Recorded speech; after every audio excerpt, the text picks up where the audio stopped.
जय हिंद दोस्तों। जो हम लोग का खान सर का पॉकेट जीके का सीरीज चल रहा है उसमें हम लोग गवर्नर जनरल देख रहे थे लोग। तो यहाँ से बाकी था लॉर्ड हार्डिंग से। तो लॉर्ड हार्डिंग का शासनकाल यानी कि इसका कार्यकाल कितना दिन तक था, तो 1844 से लेकर 1848 ईस्वी तक इसका कार्यकाल रहा था। प्रथम आंग्ल सिख युद्ध यानी कि इसके समय में प्रथम आंग्ल सिख युद्ध हुए थे और ब्रिटिश इसमें विजयी हुए थे। कौन विजयी हुआ था, तो ब्रिटिश से विजयी हुए थे। और यह प्रथम में आंग्ल सिख युद्ध कब हुआ था, तो 1845 से लेकर 1846 के बीच में। नरबली प्रथा पर प्रतिबंध भी लगाया था। लॉर्ड हार्डिंग था, यह किस पर प्रतिबंध लगाया था, तो नरबली प्रथा पर प्रतिबंध लगाया था। उसके बाद है लॉर्ड डलहौजी। यह इंडिया में बहुत सारे काम किया था, ये बहुत इंपॉर्टेंट है डलहौजी। तो इसका कार्यकाल 1848 से लेकर 1856 ईस्वी तक रहा था। 1848 से लेकर 1856 ईस्वी तक रहा था। द्वितीय आंग्ल सिख युद्ध, इसके काल में कौन सा युद्ध हुआ था, तो द्वितीय आंग्ल सिख युद्ध 1848 से लेकर 1849। द्वितीय आंग्ल सिख युद्ध कब हुआ था, तो 1848 से लेकर 1849 ईस्वी तक। महारानी विक्टोरिया को जगत प्रसिद्ध सिख राज्य का प्रसिद्ध हीरा कोहिनूर भेज दिया गया। कब भेजा गया, तो 1849 ईस्वी में कोहिनूर हीरा भेजा गया था महारानी विक्टोरिया के पास। पंजाब का ब्रिटिश शासन में विलय, पंजाब जो था पंजाब राज्य, उसको ब्रिटिश शासन में विलय डलहौजी ने ही किया था। 1852 ईस्वी में लोअर बर्मा एवं पीगू को अंग्रेजी राज में शामिल कर लिया गया। डलहौजी द्वारा सन 1850 ईस्वी में सिक्किम पर अधिकार कर अंग्रेजी राज में मिला दिया गया। डलहौजी के शासनकाल में ही सिक्किम को भारत में मिलाया गया था। तो कब मिलाया गया था, तो 1850 ईस्वी में मिलाया गया था। इनाम कमीशन की स्थापना, कौन सा कमीशन, इनाम कमीशन की स्थापना 1852 ईस्वी में डलहौजी द्वारा की गई, जिसका उद्देश्य भूमि कर रहित जागीरों का पता करके उन्हें छीनना था। डलहौजी ने व्यापगत सिद्धांत, ये लाइन इंपॉर्टेंट है कि यह कौन सा सिद्धांत चलाया था, तो इसका सिद्धांत सबसे फेमस है व्यापगत यानी कि डॉक्ट्रिन ऑफ लैप्स दिया था। इस नीति के अंतर्गत अंग्रेजी साम्राज्य में राज्य विलय किए गए थे, यानी कि यह नीति के अंतर्गत छोटे छोटे राज्य या बड़े भी राज्य इसमें मिलाए गए थे। जो सर्वप्रथम सबसे पहले डॉक्ट्रिन ऑफ लैप्स के तहत किसको मिलाया गया था, तो सतारा को मिलाया गया था। सतारा को मिलाया गया था, तो 1848 ईस्वी में। जैतपुर बुंदेलखंड और संबलपुर उड़ीसा 1849 ईस्वी में। बघाट हिमाचल प्रदेश 1850 में। उदयपुर मध्य प्रदेश 1852 में। झांसी को 1853 ईस्वी में और नागपुर को 1854 ईस्वी में मिलाया गया था। ये जितने भी हम लोग ये जगह देखे हैं लोग, उसको डॉक्ट्रिन ऑफ लैप्स के तहत डलहौजी के द्वारा अपने ब्रिटिश से शासन में मिलाया गया था, ब्रिटिश राज में मिला लिया। अवध पर कुशासन का आरोप लगाकर, अवध को किस तरह से मिला गया था, तो उस पर कुशासन का आरोप लगाकर सन 1856 ईस्वी में डलहौजी द्वारा अंग्रेजी राज्य में शामिल कर लिया गया। उस दौरान जब 1856 में डलहौजी ने अवध को अपने राज्य में अंग्रेजी राज्य में शामिल करना चाहता था, तो उस समय अवध का नवाब कौन था, तो अवध का नवाब वाजिद अली शाह था। ये लाइन इंपॉर्टेंट है, यहाँ से क्वेश्चन बनता है कि जब अवध पर कुशासन का आरोप लगा था तो वहाँ का नवाब कौन था, तो वाजिद अली शाह था। इसने तोपखाने के मुख्यालय को कोलकाता से मेरठ 1856 ईस्वी में स्थानांतरित किया गया एवं शिमला में सेना का मुख्यालय स्थापित किया। डलहौजी ने सन 1854 ईस्वी में, कब, 1854 ईस्वी में शिक्षा से संबंधित सुधारों में वुड डिस्पैच, ये भी बहुत बार एग्जाम में आया है कि वुड डिस्पैच जो है वह किस चीज़ से संबंधित है, तो यह शिक्षा से संबंधित है। बस यहीं से क्वेश्चन बनता है कि जो वुड डिस्पैच की नीति है यह किस से क्षेत्र से संबंधित है, तो वुड डिस्पैच की नीति शिक्षा से संबंधित है, शिक्षा के क्षेत्र से संबंधित है। और डलहौजी ने इसको कब लागू किया था, तो 1854 में लागू किया गया था। इसके अनुसार प्रमुख नगरों में सरकारी कॉलेजों तथा जिलों में एंग्लो वर्नाकुलर स्कूल एवं 1857 ईस्वी में तीनों प्रेसिडेंसियों कलकत्ता, मद्रास और मुंबई में एक विश्वविद्यालय स्थापित किए गए। मद्रास, मुंबई और कलकत्ता में कब विश्वविद्यालय स्थापित किए गए थे, तो 1857 ईस्वी में। और किसके द्वारा स्थापित किए गए थे, तो यह डलहौजी के द्वारा स्थापित किए गए तथा एक शिक्षा निदेशक प्रत्येक प्रदेश में नियुक्त किया गया। लॉर्ड डलहौजी को भारत में रेलवे का जनक माना जाता है। ये भी लाइन इंपॉर्टेंट है कि भारत में रेलवे का जनक किसे माना जाता है, तो लॉर्ड डलहौजी को माना जाता है। इसके कार्यकाल में भारत में पहली बार 16 अप्रैल 1853 ईस्वी में बम्बई, कहाँ से, बम्बई से थाने के मध्य 34 किलोमीटर प्रथम रेल चलाई गई थी। यानी कि लॉर्ड डलहौजी के काल में ही भारत में सर्वप्रथम 16 अप्रैल 1853 ईस्वी में बम्बई और ठाणे के बीच में, और इसका गैप कितना था, तो 34 किलोमीटर के बीच में प्रथम रेल चलाई गई थी। किसके शासनकाल में, तो लॉर्ड डलहौजी के शासनकाल में। नया पोस्ट ऑफिस एक्ट 1854 ईस्वी में पारित किया गया और भारत में पहली बार डाक टिकट का प्रचलन प्रारंभ हुआ। इसी के काल में ही पहली बार भारत में डाक टिकट का प्रचलन प्रारंभ हुआ। इन्होंने भारत में प्रथम बार सार्वजनिक निर्माण विभाग पृथक रूप से स्थापित किया। ये भी लाइन इंपॉर्टेंट है कि प्रथम बार सार्वजनिक के निर्माण विभाग किसने स्थापित किया, तो डलहौजी ने ही स्थापित किया था। इन्होंने कौन, यानी कि डलहौजी ने 1854 ईस्वी में स्वतंत्र विभाग के रूप में लोक सेवा विभाग की स्थापना किया था। डलहौजी ने ही लोक सेवा विभाग की स्थापना भी किया था। इसके शासनकाल में कलकत्ता, यानी कि डलहौजी के शासनकाल में कलकत्ता और आगरा के बीच 1853 ईस्वी में पहली बार बिजली से संचालित तार सेवा की शुरुआत हुई थी। यहाँ से भी क्वेश्चन बनता है कि तार सेवा की शुरुआत किसने करवाई थी, तो लॉर्ड डलहौजी ने करवाई थी। तार सेवा की शुरुआत लॉर्ड डलहौजी के शासनकाल में शुरू किया गया था। शिमला को ग्रीष्मकालीन राजधानी लॉर्ड डलहौजी ने बनाई थी। शिमला को ग्रीष्मकालीन राजधानी लॉर्ड डलहौजी ने ही बनाई थी। इसी के कार्यकाल में 1853 ईस्वी के चार्टर एक्ट द्वारा कंपनी के संचालक मंडल से कंपनी के प्रशासनिक अधिकारियों की नियुक्ति का अधिकार वापस लिया और 1853 ईस्वी में ही अधिकारियों की नियुक्ति हेतु प्रतियोगिता परीक्षा की व्यवस्था की गई, जिस हेतु उम्र सीमा 18 से 23 वर्ष रखी गई थी। इसके ही शासनकाल में प्रतियोगिता परीक्षाओं की व्यवस्था की गई और उसकी उम्र सीमा क्या थी, तो 18 से 23 वर्षों की थी। और किस पदों पर होती थी नियुक्ति, तो प्रशासनिक अधिकारियों की नियुक्ति का अधिकार वापस लिया और इस पर क्या किया, कंपटीशन, यानी कि जो आज हम लोग कंपटीशन की तैयारी करते हैं लोग, इसका ही देन है, लॉर्ड डलहौजी का ही देन है। नोट में देखते हैं लोग कि नोट में क्या दिया गया है। सत्येंद्र नाथ टैगोर प्रथम भारतीय थे जिन्होंने 1863 ईस्वी में ब्रिटेन में संपन्न हुई सिविल सेवा परीक्षा में सफलता प्राप्त की थी। ये लाइन इंपॉर्टेंट है, बहुत ज़्यादा इंपॉर्टेंट है कि सत्येंद्र नाथ टैगोर, यहाँ से क्वेश्चन बन सकता है कि जो ब्रिटेन में संपन्न 1863 ईस्वी में सिविल सेवा परीक्षा की शुरुआत हुई थी, तो भारतीय सबसे पहले मतलब किनका चयन हुआ था और वो परीक्षा किसने निकाली थी, तो सत्येंद्र नाथ टैगोर जो थे प्रथम भारतीय थे जिन्होंने 1863 ईस्वी में ब्रिटेन में संपन्न हुई सिविल सेवा परीक्षा में सफलता प्राप्त की थी। दूसरा है 1922 ईस्वी में इलाहाबाद भारत और लंदन दोनों स्थानों पर एक साथ सिविल सेवा परीक्षा का आयोजन किया जाने लगा। 1922 से ही भारत में और लंदन दोनों जगह ही सिविल सेवा परीक्षाओं की आयोजन किया जाने लगा। डलहौजी द्वारा नरबली प्रथा को रोकने का भी प्रयास किया गया।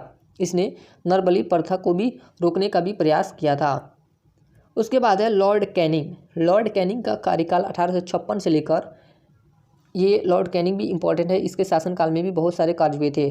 तो इसका कार्यकाल कितना से कितना तक रहा था, तो 1856 से लेकर 1862 ईस्वी तक इसका कार्यकाल रहा था। भारत में ईस्ट इंडिया कंपनी के द्वारा नियुक्त अंतिम गवर्नर जनरल, यह कौन था, तो अंतिम गवर्नर जनरल एवं ब्रिटिश सम्राट के अधीन नियुक्त भारत का प्रथम वायसराय लॉर्ड कैनिंग था। भारत का प्रथम वायसराय कौन था, तो लॉर्ड कैनिंग था। और अंतिम गवर्नर जनरल कौन था, तो लॉर्ड कैनिंग ही रहा। यानी कि जब गवर्नर जनरल का पद समाप्त किया गया था तो उस पद पर यही नियुक्त था, तो इसलिए ये गवर्नर जनरल अंतिम हो जाएगा। और जब वायसराय की शुरुआत की गई थी तो इस पद को समाप्त करके, गवर्नर जनरल का पद समाप्त करके वायसराय के पद शुरू किया गया था, तो उस समय इसी को नियुक्त किया गया था, लॉर्ड कैनिंग को ही नियुक्त किया गया था। उसके बाद है सबसे महत्वपूर्ण घटना सन 1857 ईस्वी की इसी विद्रोह के परिणाम स्वरूप प्रशासनिक सुधार के अंतर्गत भारतीय शासन कंपनी के हाथों से निकलकर सीधे ब्रिटिश सरकार के नियंत्रण में ले लिया गया था। अब है व्यापकत सिद्धांत यानी डॉक्ट्रिन ऑफ लेफ्ट, यानी राज्य विलय की नीति। इसे हम लोग राज्य विलय की नीति भी कहते हैं। राज्य विलय की नीति को अब समाप्त कर दिया गया। इसके शासनकाल में ये जो डॉक्ट्रिन ऑफ लेफ्ट थे इसको समाप्त कर दिया गया। इनके शासनकाल इनके शासनकाल में इंडियन हाई कोर्ट एक्ट पारित हुआ था। कौन सा एक्ट पारित हुआ था? तो इंडियन हाई कोर्ट एक्ट पारित हुआ। इस एक्ट के तहत बम्बई, कलकत्ता, मद्रास में एक एक उच्च न्यायालय की स्थापना की गई थी। यहाँ से भी क्वेश्चन बनता है कि किसके शासनकाल में बम्बई, कलकत्ता और मद्रास में एक एक उच्च न्यायालय की स्थापना यानी कि हाई कोर्ट की स्थापना की गई थी? तो लॉर्ड कैनिंग के काल में। इनके शासनकाल में हिंदू विधवा पुनर्विवाह, ये लाइन इंपॉर्टेंट है, हिंदू विधवा पुनर्विवाह अधिनियम 1856 ईस्वी में स्वतंत्र रूप से लागू किया गया। भारत में हिंदू यानी कि आज भी हम लोगों के समाज में देखा जाता है कि जो लोग हिंदू होते हैं लोग, उनकी अगर हस्बैंड मर जाते हैं तो उनकी पत्नियां शादी नहीं करती हैं, मतलब यानी कि जो विधवा औरत होती है वो शादी नहीं करती हैं।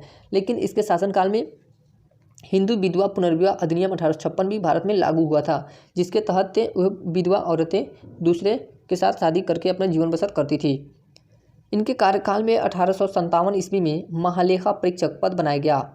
ये जितना रेड कलर से दिया गया है ये लाइन बहुत इंपॉर्टेंट है, क्योंकि ये इंपॉर्टेंट नहीं रहता तो इसे हाईलाइट नहीं किया गया रहता। तो महालेखा परीक्षक के का पद किसके शासनकाल में बनाया गया था?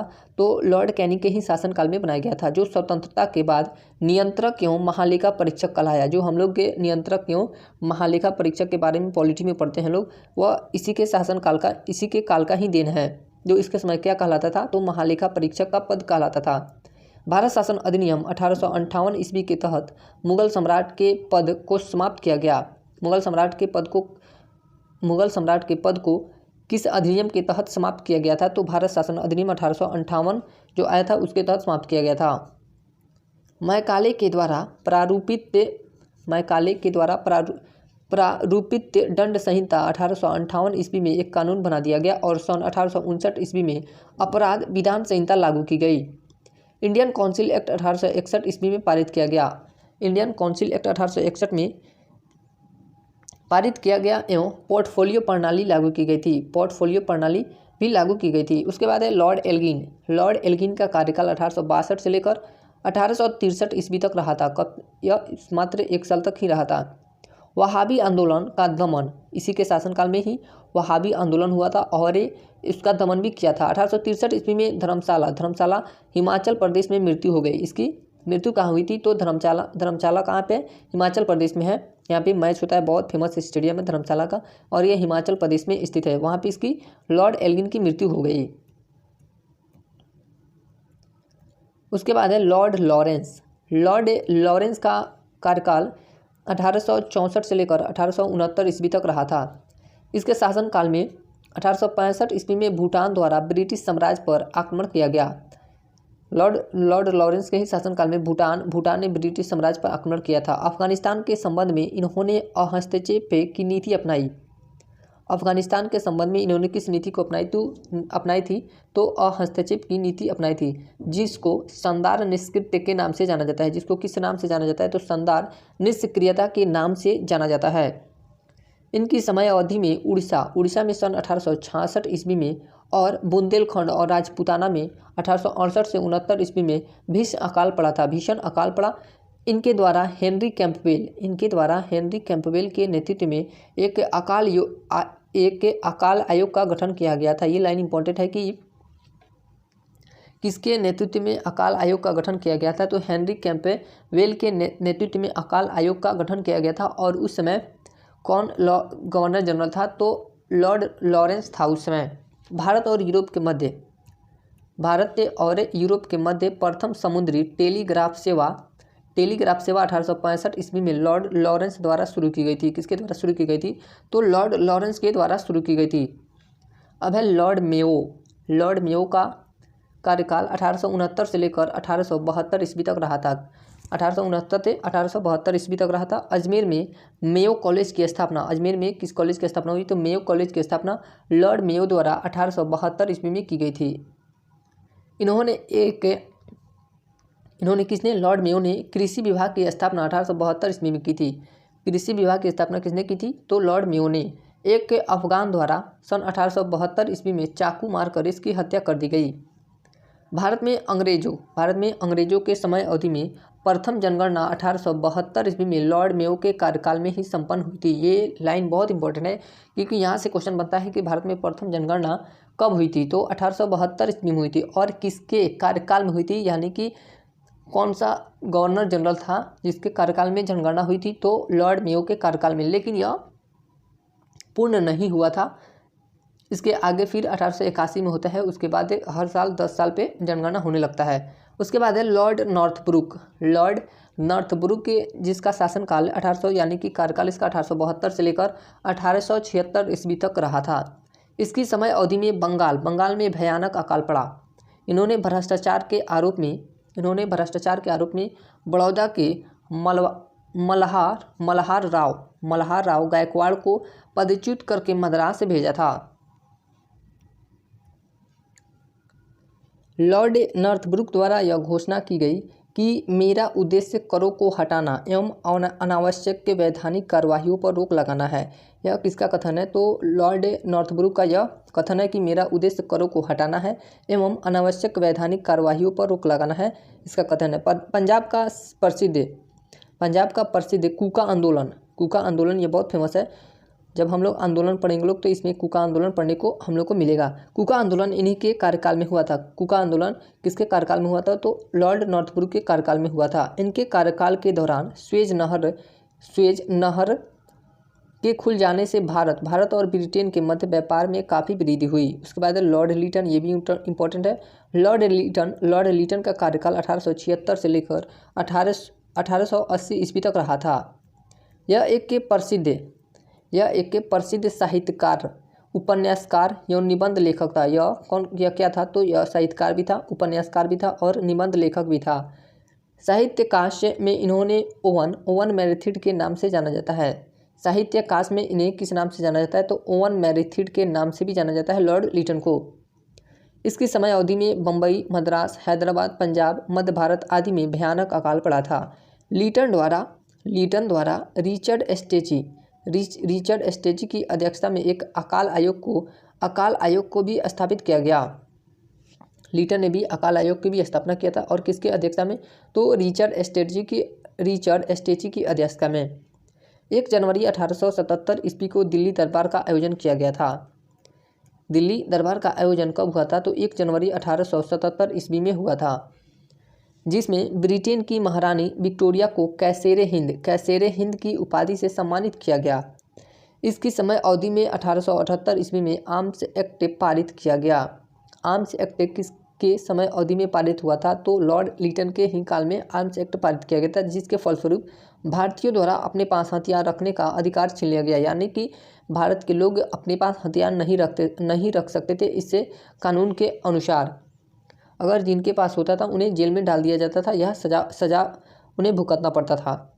लिटन द्वारा मार्च 1878 ईस्वी में भारतीय समाचार पत्र अधिनियम वर्नाकुलर प्रेस एक्ट पारित कर भारतीय समाचार पत्रों पर कठोर प्रतिबंध लगाए गए। विशेषकर यह कानूनी राष्ट्रवादी समाचार पत्र सोमप्रकाश को प्रतिबंधित करने हेतु लाया गया था। इस कानून में प्रावधान किया गया था कि अगर किसी अखबार में कोई आपत्तिजनक चीज़ छपती है तो सरकार उसकी प्रिंटिंग प्रेस सहित सारी संपत्ति जब्त कर सकती है।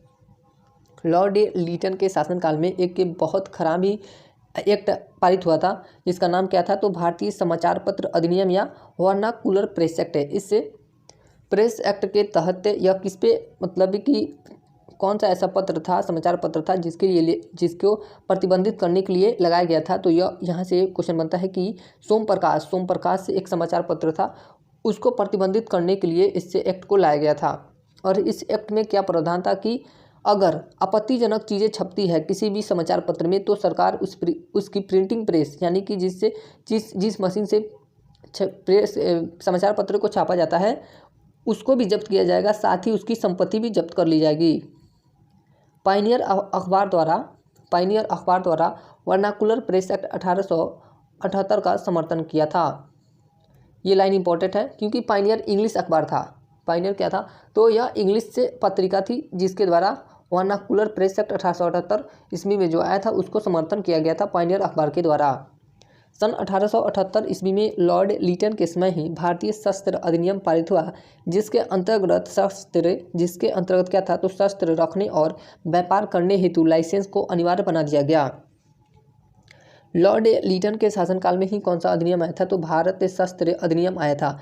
इसमें क्या प्रावधान था कि जो भी भारत में लोग रहते हैं उनके पास अगर हथियार रहता है तो उस हथियार का लाइसेंस बनवाना जरूरी कर दिया इसने। 1878 ईस्वी में यह एक्ट यानी कि अधिनियम पारित हुआ था। इन्होंने सिविल सेवा परीक्षाओं में प्रवेश की अधिकतम आयु को घटाकर 19 वर्ष कर दिया, यानी कि जो 23 वर्ष दिया गया था 18 से 23 उसको घटा के कितना कर दिया, तो इसने अधिकतम आयु को घटाकर 19 वर्ष कर दिया था। लॉर्ड लिटन द्वारा अलीगढ़ में एक मुस्लिम एंग्लो प्राच्य महाविद्यालय को स्थापित किया गया था। लॉर्ड लिटन के द्वारा अलीगढ़ में एक मुस्लिम एंग्लो प्राच्य महाविद्यालय की स्थापना किया गया था। अब है लॉर्ड रिपन भी भारत में बहुत अच्छा काम किया था। जो भी लॉर्ड लिटन ने मतलब कि जनता विरोधी कार्य किया था उसको इसने सुधार किया, लॉर्ड रिपन ने उसको सुधार किया। रिपन द्वारा सर्वप्रथम समाचार पत्रों की स्वतंत्रता को दोबारा से बहाल करते हुए सन 1882 ईस्वी में वर्नाकुलर प्रेस एक्ट को ख़त्म कर दिया गया। ये हम अभी बताए हैं कि ये जो भी लिटन का कार्य जनता के विरुद्ध में था उसको क्या किया, उसको रद्द करते गया। वर्नाकुलर प्रेस एक्ट किसके तहत लगाया गया था, तो लॉर्ड लिटन के समय में, और लॉर्ड रिपन ने क्या किया 1882 में इस एक्ट को ही ख़त्म कर दिया। इन्होंने सिविल सेवा परीक्षा की आयु सीमा को बढ़ाकर 19 वर्ष से 21 वर्ष कर दिया। कितना कर दिया, 19 से बढ़ाकर 21 वर्ष कर दिया। स्थानीय स्वशासन की शुरुआत इन्हीं के द्वारा की गई थी। यहाँ से क्वेश्चन बन सकता है कि स्थानीय स्वशासन की शुरुआत किसने की थी, तो लॉर्ड रिपन ने की थी। इसकी समय अवधि में ही भारत में सन 1881 ईस्वी में सर्वप्रथम नियमित जनगणना संपन्न की गई थी। तब से लेकर अब तक हर 10 वर्ष के अंतराल पर जनगणना की जाती है। अभी हम लोग ऊपर पढ़े हैं लोग लॉर्ड मेयो के कार्यकाल में, तो सबसे पहली जनगणना कब हुई थी, तो 1872 ईस्वी में हुई थी। किसके कार्यकाल में, तो लॉर्ड मेयो के कार्यकाल में। लेकिन यहाँ से ये भी क्वेश्चन बनता है कि भारत में सर्वप्रथम नियमित जनगणना, ये नियमित जो जनगणना है, नियमित यहाँ से क्वेश्चन बनता है कि नियमित जनगणना कब से प्रारंभ हुई थी, 1881 ईस्वी में। और इसी नियमित जनगणना के आधार पर आज हम लोग का जो जनगणना हर 10 साल पे होता है, इसी के अधिनियम के तहत होता है। भारत में पहली बार जनगणना 1872 में हुई थी। भारत में पहली बार जनगणना कब हुई थी, तो 1872 ईस्वी में। लॉर्ड रिपन द्वारा ही 1881 ईस्वी में प्रथम कारखाना अधिनियम लाया गया था। ये लाइन भी इम्पोर्टेंट है कि प्रथम कारखाना अधिनियम किसके कार्यकाल में आया था, तो लॉर्ड रिपन के कार्यकाल में आया था। रिपन की समय अवधि में शैक्षिक सुधारों के तहत विलियम हंटर की अध्यक्षता में एक आयोग गठित किया गया था। इसी दौरान यूरोपियों के विरुद्ध भारतीय न्यायाधीशों द्वारा मुकदमे की सुनवाई हेतु इल्बर्ट विधेयक प्रस्तुत किया गया था। कौन सा विधेयक, इल्बर्ट विधेयक भी प्रस्तुत किया गया, किंतु यूरोपवासियों के प्रबल विरोध के कारण इसे वापस लेना पड़ा। अंग्रेजों द्वारा इस विधेयक के विरोध में किए गए विद्रोह को श्वेत विद्रोह के नाम से जाना जाता है। किस विद्रोह के नाम से जाना जाता है, तो श्वेत विद्रोह के नाम दिया गया है। फ्लोरेंस नाइटिंगल ने लॉर्ड रिपन को भारत का उद्धारक की संज्ञा प्रदान की है। ये लाइन इंपॉर्टेंट है कि भारत के उद्धारक के रूप में किसे जाना जाता है, तो लॉर्ड रिपन को जाना जाता है। और इसकी संज्ञा किसने दी है भारत के उद्धारक की, तो फ्लोरेंस नाइटिंगल ने। उसके बाद है लॉर्ड डफरिन का कार्यकाल 1884 से लेकर 1888 ईस्वी तक रहा था। लॉर्ड डफरिन का कार्यकाल कितना से कितना तक रहा था, तो 1884 से लेकर 1888 ईस्वी तक रहा था। इनके समय में तृतीय आंग्ल बर्मा युद्ध कब हुआ था, तो 1885 से लेकर 1888 ईस्वी तक हुआ एवं बर्मा को अंतिम रूप से ब्रिटिश राज में मिला लिया गया। बर्मा को ब्रिटिश राज में किसके कार्यकाल में मिलाया गया था, तो लॉर्ड डफरिन के कार्यकाल में मिलाया गया था। इसी दौरान Bengal tenancy act, Awadh tenancy act और पंजाब टेनेसी एक्ट भी पारित हुआ था। लॉर्ड डफरिन के समय सबसे महत्वपूर्ण घटना 28 दिसंबर 1885 ईस्वी को ए ओहिम के नेतृत्व में बम्बई में भारतीय राष्ट्रीय कांग्रेस इंडियन नेशनल कांग्रेस की स्थापना की गई थी। जब लॉर्ड डफरिन का कार्यकाल था उसी के समय 28 दिसंबर 1885 ईस्वी को इंडियन नेशनल कांग्रेस की स्थापना होती है। किसके नेतृत्व में, तो ए ओ ह्यूम के नेतृत्व में कांग्रेस की स्थापना की जाती है। अब हम लोग लॉर्ड लैंसडाउन को देखते हैं लोग। इसका कार्यकाल 1888 से लेकर 1894 ईस्वी तक रहा था। भारत एवं अफगानिस्तान के बीच सीमा रेखा डुरंड रेखा का निर्धारण इसी के समय अवधि में हुआ था। जो भारत और अफगानिस्तान के बीच सीमा रेखा का नाम है डुरंड रेखा। इसका निर्धारण किसके कार्यकाल में हुआ था? तो लॉर्ड लैंसडाउन के कार्यकाल में हुआ था। 1891 ईस्वी में द्वितीय कारखाना अधिनियम लाया गया था। इसी के कार्यकाल में ही 1891 ईस्वी में द्वितीय कारखाना अधिनियम लाया गया था। इसके अंतर्गत स्त्रियों को 11 घंटे प्रतिदिन से ज़्यादा कार्य करने पर प्रतिबंध लगाया गया। इसके साथ ही सप्ताह में एक दिन छुट्टी की व्यवस्था भी की गई थी। इसके समय में जो द्वितीय कारखाना अधिनियम लाया गया था उसके अंतर्गत जो भी महिलाएं होती थी उन पे 11 घंटा से अधिक कार्य करने पर प्रतिबंध लगाया गया था। और इसके साथ ही सप्ताह में, यानी कि जो संडे का छुट्टी है, सप्ताह में कोई भी दिन एक दिन छुट्टी की व्यवस्था की गई थी। उसके बाद है लॉर्ड एल्गिन द्वितीय। लॉर्ड एल्गिन द्वितीय, इसका कार्यकाल 1894 से लेकर 1899 ईस्वी तक रहा था। कहाँ से? 1894 से लेकर 1899 ईस्वी तक रहा था। भारत को तलवार के बल पर विजित किया गया है और तलवार के बल पर ही इसकी रक्षा की जाएगी। यह कथन लॉर्ड एल्गिन द्वितीय का ही है। यह कथन किसका? यह कथन दे देता है कि भारत को तलवार के बल पर विजित किया गया है और तलवार के बल पर ही इसकी रक्षा की जाएगी। यहाँ से पूछ देगा कि यह कथन किसका है, तो यह कथन किसका है? तो लॉर्ड एल्गिन द्वितीय का। 1895 से लेकर 1898 ईस्वी के बीच उत्तर प्रदेश, बिहार, पंजाब और मध्य प्रदेश में भयंकर अकाल पड़े थे। अब है लॉर्ड कर्जन, ये भी इम्पोर्टेंट है। ये भी भारत में बहुत अच्छे काम किए थे और इनका भी कुछ जनता विरोधी काम भी हुआ था। तो इनका कार्यकाल कहाँ से कहाँ तक था? तो 1899 से लेकर 1905 ईस्वी तक इनका कार्यकाल रहा था। सन 1901 ईस्वी में सर कॉलिन स्कॉट मॉनक्रिफ की अध्यक्षता में कर्जन द्वारा एक सिंचाई आयोग की स्थापना की गई थी। सिंचाई आयोग की स्थापना किसने की थी? तो लॉर्ड कर्जन ने की थी। किसके नेतृत्व में, यानी कि किसकी अध्यक्षता में? तो कॉलिन स्कॉट मॉनक्रिफ की अध्यक्षता में। 1902 ईस्वी में सर एंड्रयू फ्रेजर की अध्यक्षता में एक पुलिस आयोग की और सर टॉमस रेले की अध्यक्षता में विश्वविद्यालय आयोग की स्थापित किया गया था।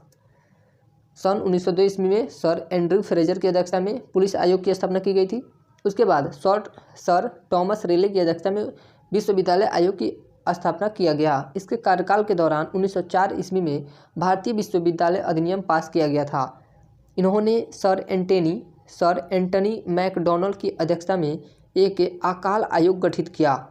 इसने सैन्य अधिकारियों के प्रशिक्षण हेतु एक कॉलेज यानी कि क्वेटा कहाँ पे स्थापित किया था? तो क्वेटा में स्थापित किया। प्राचीन स्मारक परीक्षण अधिनियम 1904 ईस्वी के तहत कर्जन ने भारत में प्रथम बार ऐतिहासिक इमारतों की सुरक्षा और मरम्मत की तरफ ध्यान दिया। इससे कार्य हेतु कर्जन ने भारतीय पुरातत्व विभाग की स्थापना भी किया। भारतीय पुरातत्व विभाग की ASI की स्थापना भी लॉर्ड कर्जन ने ही किया था। तो यहाँ से क्वेश्चन बन सकता है कि विश्वविद्यालय आयोग की स्थापना, पुलिस आयोग की स्थापना, सिंचाई आयोग की स्थापना और भारतीय पुरातत्व विभाग की स्थापना और अकाल आयोग की स्थापना किसने की थी? तो लॉर्ड कर्जन के द्वारा किया गया है। इसी की समय अवधि के दौरान कलकत्ता में एक विक्टोरिया मेमोरियल हॉल का निर्माण किया गया था। कर्जन का भारत विरोधी कार्यों में सबसे महत्वपूर्ण कार्य 1905 ईस्वी में बंगाल विभाजन था। यानी कि भारत विरोधी कार्य में सबसे महत्वपूर्ण कार्य क्या था कर्जन का? तो 1905 ईस्वी में जो बंगाल विभाजन किया गया था, इसी के कार्यकाल में और इसी के द्वारा किया गया था। और इसको एक उपाधि भी दिया गया है कि इसे विभागों का कार्यकाल भी कहा जाता है। यानी कि जब ये लॉर्ड कर्जन शासनकाल किया था, इसका कार्यकाल में सबसे ज़्यादा आयोगों का गठन किया गया था। उसके बाद है लॉर्ड मिंटो द्वितीय, जिसका कार्यकाल 1905 से लेकर 1910 ईस्वी तक रहा था। इसकी समय अवधि में आगा खां और सलीमुल्लाह खां के द्वारा ढाका में 1906 ईस्वी में मुस्लिम लीग की स्थापना की गई थी। मुस्लिम लीग की स्थापना किसके द्वारा की गई थी? आगा खां और सलीमुल्लाह खां के द्वारा। कहाँ पे? तो ढाका में 1906 ईस्वी में की गई थी। 1907 ईस्वी में भारतीय राष्ट्रीय कांग्रेस के सूरत अधिवेशन में कांग्रेस का विभाजन भी लॉर्ड मिंटो द्वितीय के कार्यकाल में हुआ था। कांग्रेस का विभाजन किसके काल में हुआ था? तो लॉर्ड मिंटो द्वितीय के कार्यकाल में हुआ था। और कहाँ हुआ था, तो सूरत अधिवेशन में हुआ था। और कब हुआ था, तो 1907 ईस्वी में हुआ था। इसके शासनकाल में 1907 ईस्वी में आंग्ल और रूसी प्रतिनिधि मंडलों के मध्य बैठक संपन्न हुई। इन्हीं के कार्यकाल में मुसलमानों हेतु एक अलग निर्वाचन व्यवस्था मार्ले मिंटो सुधार अधिनियम 1909 ईस्वी के द्वारा की गई थी। लॉर्ड मिंटो द्वितीय के कार्यकाल में ही मुसलमानों ने अपना एक अलग निर्वाचन क्षेत्र की मांग की थी। अलग निर्वाचन व्यवस्था मार्ले मिंटो सुधार अधिनियम 1909 के द्वारा की गई थी। अब है लॉर्ड हार्डिंग द्वितीय।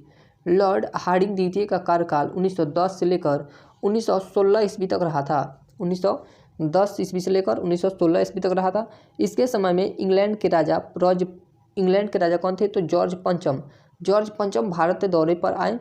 12 सितंबर 1911 ईस्वी को दिल्ली में एक भव्य दरबार का आयोजन किया गया, जहां पर बंगाल विभाजन को रद्द करने की घोषणा की गई और भारत की राजधानी कलकत्ता से दिल्ली स्थानांतरित करने की भी घोषणा की गई थी। भारत की राजधानी कलकत्ता से दिल्ली स्थानांतरित करने की घोषणा कब की गई थी। यहाँ से दो प्रकार के क्वेश्चन बनता है कि भारत की राजधानी कलकत्ता से दिल्ली स्थानांतरित करने की घोषणा कब की गई थी, तो 1911 में की गई थी। और दिल्ली भारत की राजधानी कब बनी, तो 1912 में बनी थी। 1912 ईस्वी में दिल्ली भारत की राजधानी बनी थी। और ये दोनों काम किसके कार्यकाल में हुआ था, तो लॉर्ड हार्डिंग द्वितीय के कार्यकाल में हुआ था। लॉर्ड हार्डिंग पर 23 सितंबर 1912 ईस्वी को दिल्ली में बम फेंका गया। इस कांड को अंजाम देने के कारण भाई बालमुकुंद बिस्सा को फांसी की सजा दी गई थी। इसी के समय अवधि में 28 जुलाई 1914 ईस्वी को प्रथम विश्व युद्ध आरंभ हुआ था। यानी कि इसी के कार्यकाल में ही 28 जुलाई 1914 ईस्वी से प्रथम विश्व युद्ध की भी प्रारंभ हुआ था। इन्हीं के शासनकाल में फिरोज शाह मेहता द्वारा बॉम्बे क्रॉनिकल और गणेश शंकर विद्यार्थी द्वारा प्रताप का प्रकाशन किया गया। यहाँ से ये लाइन इंपॉर्टेंट है कि प्रकाश का शंकर विद्यार्थी, ये जो प्रताप है, प्रताप का प्रकाशन किसने किया था, तो गणेश शंकर विद्यार्थी के द्वारा किया गया था। 1916 ईस्वी में लॉर्ड हार्डिंग को बनारस हिंदू विश्वविद्यालय BHU का कुलाधिपति बनाया गया था। बनारस BHU का कुलाधिपति कब बनाया गया था लॉर्ड हार्डिंग को, तो 1916 ईस्वी में बनाया गया था। उसके बाद है लॉर्ड चेम्सफोर्ड का कार्यकाल 1916 से लेकर 1921 ईस्वी तक रहा था। इनके कार्यकाल में कांग्रेस के लखनऊ अधिवेशन कब हुआ था, तो 1916 ईस्वी में पुनः कांग्रेस का एकीकरण हुआ और साथ ही मुस्लिम लीग के साथ समझौता भी हुआ। जो सूरत में कांग्रेस से दो भागों में टूटा था, उसे टूटे हुए भाग को कहाँ जोड़ा गया था, तो लखनऊ अधिवेशन 1916 ईस्वी में जोड़ा गया था। एक साथ एकीकरण हुआ कांग्रेस का। इन्हीं के समय अवधि में 1916 ईस्वी में पूना में महिला विश्वविद्यालय की स्थापना हुई थी। इसके काल में शिक्षा पर सैडलर आयोग 1917 ईस्वी गठन किया गया था। यहाँ से भी क्वेश्चन बनता है कि सैडलर आयोग किससे संबंधित है, तो यह शिक्षा से संबंधित है। इसी की समय अवधि में 1919 में रॉलेट एक्ट भी पारित हुआ था। ये भी लाइन इंपॉर्टेंट है कि किसकी समय अवधि में 1919 में रॉलेट एक्ट पारित हुआ था, तो चेम्सफोर्ड के कार्यकाल में। और इसी के कार्यकाल में ही लॉर्ड चेम्सफोर्ड के कार्यकाल में ही 13 अप्रैल 1919 को जालियांवाला बाग अमृतसर हत्याकांड भी हुआ था। इसी के कार्यकाल में ही जालियांवाला बाग हत्याकांड भी हुआ था। खिलाफत आंदोलन और गांधी जी का असहयोग आंदोलन भी इसी के समय प्रारंभ हुआ था। तृतीय अफगान युद्ध इसी के दौरान ही हुआ था। 1920 ईस्वी में एम एन रॉय ने भारतीय कम्युनिस्ट पार्टी CPI को गठित किया था इसी के कार्यकाल में। अब लॉर्ड रीडिंग को देखते हैं लोग। इसका कार्यकाल 1921 से लेकर 1926 ईस्वी तक रहा था। 1921 से लेकर 1926 ईस्वी तक रहा था। इनके कार्यकाल में ही 5 फरवरी 1922 ईस्वी को चौरी चौरा कांड उत्तर प्रदेश के गोरखपुर जिले में एवं बाद में महात्मा गांधी ने अपना असहयोग आंदोलन वापस ले लिया था। यानी कि ये जो लॉर्ड रीडिंग था, इसी के कार्यकाल में 5 फरवरी 1922 ईस्वी को चौरी चौरा कांड उत्तर प्रदेश गोरखपुर जिले में हुआ था। और जब यह घटना हुआ था तो महात्मा गांधी जी ने अपना असहयोग आंदोलन को वापस ले लिया था। 1923 ईस्वी में चित्तरंजन चित्तरंजन दास और मोतीलाल नेहरू द्वारा इलाहाबाद में कांग्रेस के अंतर्गत स्वराज पार्टी का गठन किया गया एवं 1923 ईस्वी के चुनाव में इससे दल के मध्य प्रांत और बंगाल में पूर्ण बहुमत हासिल हुआ। यानी कि स्वराज पार्टी की स्थापना कब हुआ था, यानी कि गठन कब हुआ था, तो 1923 ईस्वी में हुआ था। इसके काल में प्रिंस ऑफ वेल्स ने नवंबर 1921 ईस्वी में भारत की यात्रा पर आए। इस दिन संपूर्ण भारत में हड़ताल का आयोजन किया गया था। इसके शासनकाल के दौरान 1921 ईस्वी में मोपला विद्रोह हुआ था। ये लाइन इंपॉर्टेंट है कि मोपला विद्रोह किसके शासनकाल में हुआ था, तो लॉर्ड रीडिंग के शासनकाल में हुआ था। भारत में 1922 ईस्वी में इलाहाबाद में सिविल सेवा परीक्षा ICS की शुरुआत हुई थी। भारत में यानी कि 1922 ईस्वी से ही इलाहाबाद में सिविल सेवा परीक्षा ICS की स्थापना की गई थी। ICS का आज का वर्तमान नाम क्या है, UPSC। 1922 ईस्वी में विश्व भारती विश्वविद्यालय द्वारा कार्य करना आरंभ किया। 1922 ईस्वी में विश्व भारती विश्वविद्यालय द्वारा कार्य करना आरंभ किया। इन्हीं के कार्यकाल 1925 ईस्वी में प्रसिद्ध अर्धसमाजी राष्ट्रवादी नेता स्वामी सरदानंद की हत्या कर दी गई। अब है लॉर्ड इरविन। इसका कार्यकाल 1926 से लेकर 1931 ईस्वी तक रहा था। इन्हीं के समय अवधि में फरवरी 1928 ईस्वी में साइमन कमीशन बम्बई पहुंचा। ये लाइन भी इम्पोर्टेंट है कि 1928 ईस्वी में साइमन कमीशन किसके कार्यकाल में पहुंचा था, बम्बई पहुंचा था, तो लॉर्ड इरविन के कार्यकाल में। इसी के समय 1929 ईस्वी में लाला लाजपत राय की मृत्यु के बदले भारतीय चरमपंथियों द्वारा दिल्ली के असेंबली हॉल में बम फेंका गया। इसी के समय अवधि में लाहौर जेल में जतीन दास द्वारा 13 जुलाई 1929 ईस्वी को भूख हड़ताल आरंभ की एवं भूख हड़ताल के 64वें दिन 13 सितंबर 1929 ईस्वी को मृत्यु हो गई। किनकी, जतीन दास की मृत्यु हो गई 64 दिनों की भूख हड़ताल के बाद। भूख हड़ताल का कारण भारतीय और अंग्रेज कैदियों के मध्य व्यवहार में किया जाने वाला भेदभाव था। इनका भूख हड़ताल का कारण क्या था, तो जो भारतीय जेल में थे और अंग्रेज जेल में थे उन दोनों के मध्य भेदभाव किया जाता था। इन्हीं की समय अवधि में 1929 ईस्वी में कांग्रेस के लाहौर अधिवेशन में पूर्ण स्वराज का लक्ष्य निर्धारित कर 26 जनवरी 1930 ईस्वी को स्वतंत्रता दिवस के रूप में मनाने की घोषणा की गई। यानी कि ये सब जितने कार्य हुए हैं सब लॉर्ड इरविन के कार्यकाल में ही हुए हैं। सैन्य अयोग्य आंदोलन के दौरान महात्मा गांधी जी को 5 मई 1930 ईस्वी को गिरफ्तार कर लिया गया। महात्मा गांधी जी को कब गिरफ्तार कर लिया गया, तो 5 मई 1930 ईस्वी को गिरफ्तार कर लिया गया एवं 25 जनवरी 1931 ईस्वी को वायसराय इरविन द्वारा उन्हें बिना कोई शर्त के रिहा कर दिया गया। इन्हीं के समय अवधि में यानी कि लॉर्ड इरविन के समय अवधि में 12 नवंबर 1930 ईस्वी में लंदन में प्रथम गोलमेज सम्मेलन हुआ। इस सम्मेलन में कांग्रेस द्वारा भाग नहीं लिया गया। मार्च 1931 ईस्वी को गांधी इरविन समझौते पर हस्ताक्षर हुए एवं साथ ही सैन्य अयोग्य आंदोलन को स्थगित किया गया। गांधी और इरविन के समझौते पर हस्ताक्षर कब हुआ था, तो 1931 ईस्वी में, और इसके साथ ही सैन्य अयोग्य आंदोलन को भी स्थगित कर दिया गया गांधी जी के द्वारा। अब है लॉर्ड वेलिंगटन का कार्यकाल 1931 से लेकर 1936 ईस्वी तक रहा था।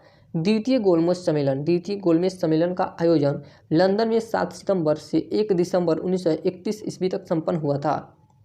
इसमें कांग्रेस ने भी भाग लिया और प्रतिनिधित्व महात्मा गांधी ने किया था। इसमें कांग्रेस ने भी भाग लिया था और उसका प्रतिनिधित्व किसने किया था, तो महात्मा गांधी ने ही किया था। द्वितीय गोलमेज सम्मेलन की असफलता के उपरांत भी महात्मा गांधी द्वारा सैन्य अयोग्य आंदोलन 3 जनवरी 1932 ईस्वी को पुनः प्रारंभ किया गया। जो सैन्य अयोग्य आंदोलन को स्थगित किया गया था उसको अब पुनः प्रारंभ कर दिया गया। कब, 1932 ईस्वी को ही।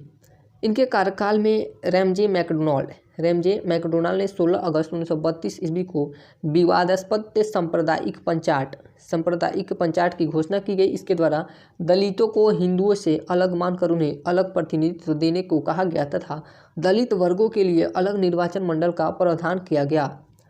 गांधी जी इससे बहुत दुखी हुए एवं उन्होंने इसे हटाने हेतु आमरण उपवास आरंभ किया। अंत में पूना समझौता, अंत में कौन सा समझौता हुआ था? तो पूना समझौता 24 सितंबर 1932 ईस्वी 24 सितंबर 1932 ईस्वी में हुआ। इसमें दलित वर्गों हेतु साधारण वर्गों में ही सीटों के आरक्षण का प्रावधान किया गया है। लंदन में तृतीय गोलमेज सम्मेलन का आयोजन।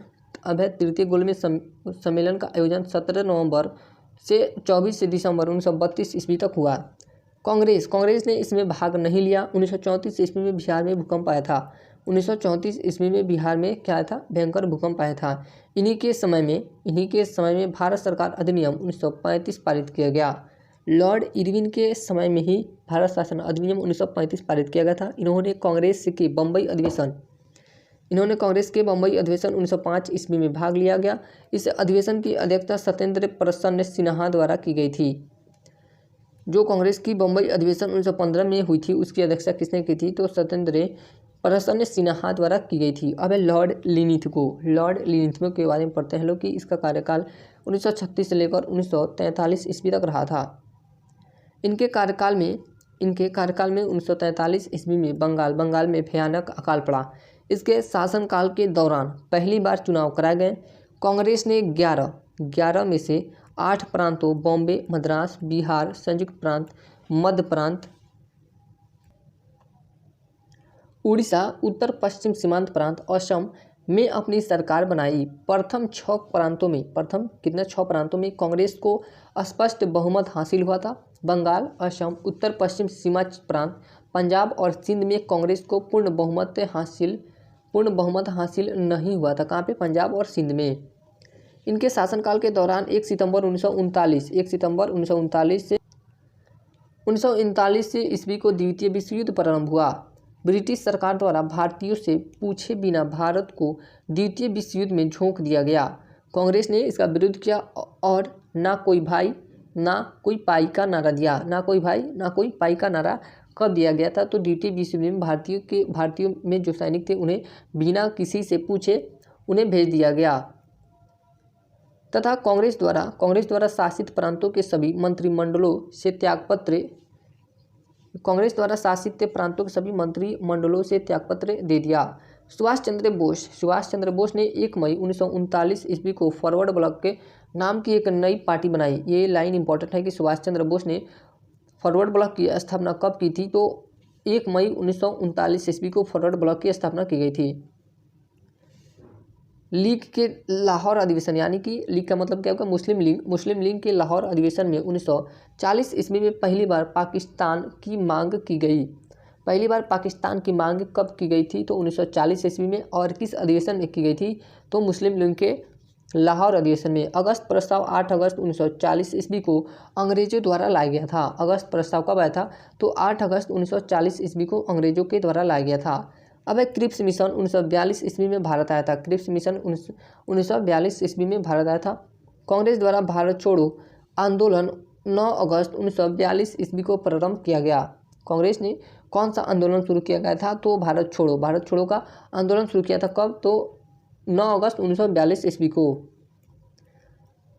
अब है लॉर्ड वेवेल को देखते हैं लोग। लॉर्ड वेवेल के समय में ही शिमला समझौता, ये लाइन इंपॉर्टेंट है कि शिमला समझौता कब हुआ था? तो शिमला समझौता 1945 ईस्वी में संपन्न हुआ था। कैबिनेट मिशन 1946 ईस्वी में भारत आया। कैबिनेट मिशन भारत कब आया था? तो 1946 ईस्वी में आया था। इस मिशन के सदस्य स्टैफोर्ड क्रिप्स और पैथिक लॉरेंस एवं एबी अलेक्जेंडर थे। 20 फरवरी 1947 ईस्वी को प्रधानमंत्री लॉर्ड क्लेमेंट एटली, लेबर पार्टी, इनकी पार्टी क्लेमेंट एटली पार्टी का नाम क्या था? तो लेबर पार्टी द्वारा हाउस ऑफ कॉमन्स में यह घोषणा की गई कि जून 1948 ईस्वी तक प्रभुसत्ता भारतीयों के हाथों में दे दी जाएगी। अब है लॉर्ड माउंटबेटन, मार्च 1947 से लेकर जून 1948 ईस्वी तक रहे थे। इनका कार्यकाल 24 मार्च 1947 ईस्वी को सत्ता हस्तांतरण हेतु भारत का गवर्नर जनरल लॉर्ड माउंटबेटन को बनाया गया। भारत का जनरल किसे बनाया गया? तो लॉर्ड माउंटबेटन को बनाया गया था। 3 जून 1947 ईस्वी को माउंटबेटन योजना घोषित की गई। माउंटबेटन योजना घोषित कब की गई थी? 3 जून 1947 ईस्वी को। इसमें भारत विभाजन शामिल था। इसमें क्या था, तो भारत विभाजन भी शामिल था माउंटबेटन योजना में। ब्रिटिश संसद में 4 जुलाई 1947 ईस्वी को इटली के द्वारा भारतीय स्वतंत्रता विधेयक पेश किया गया, जिसको 18 जुलाई को स्वीकृति मिली। विधेयक के अनुसार भारत एवं पाकिस्तान दो स्वतंत्र राष्ट्रों की घोषणा की गई थी। 15 अगस्त 1947 ईस्वी को भारत स्वतंत्र हुआ। लॉर्ड माउंटबेटन स्वतंत्र भारत के प्रथम गवर्नर जनरल हुए। स्वतंत्र भारत के प्रथम गवर्नर जनरल कौन हुए थे, तो लॉर्ड माउंटबेटन हुए थे। नोट है, स्वतंत्र भारत के प्रथम एवं अंतिम भारतीय गवर्नर जनरल चक्रवर्ती राजगोपाल कौन हुए, चक्रवर्ती राजगोपालाचारी हुए। स्वतंत्र भारत के प्रथम और अंतिम भारतीय गवर्नर जनरल कौन हुए थे, तो चक्रवर्ती राजगोपालाचारी हुए थे। तो हम लोग ये यहीं तक वीडियो एंड करते हैं लोग कि आप लोग वीडियो को ज़्यादा से ज़्यादा शेयर करें, और अगर वीडियो आपको अच्छी लगी तो लाइक करें, क्योंकि 2 दिन से कोई भी सब्सक्राइबर नहीं बढ़ रहे हैं। तो हमको लग रहा है कि आप लोग वीडियो शेयर नहीं कर रहे हैं या अपने दोस्तों से चैनल को सब्सक्राइब नहीं करवा रहे हैं। तो प्लीज़ आप लोग से रिक्वेस्ट है, हम्बल रिक्वेस्ट है कि आप लोग प्लीज़ चैनल को सब्सक्राइब करें, और वीडियो अच्छी लगे आपको तो लाइक ज़रूर करें।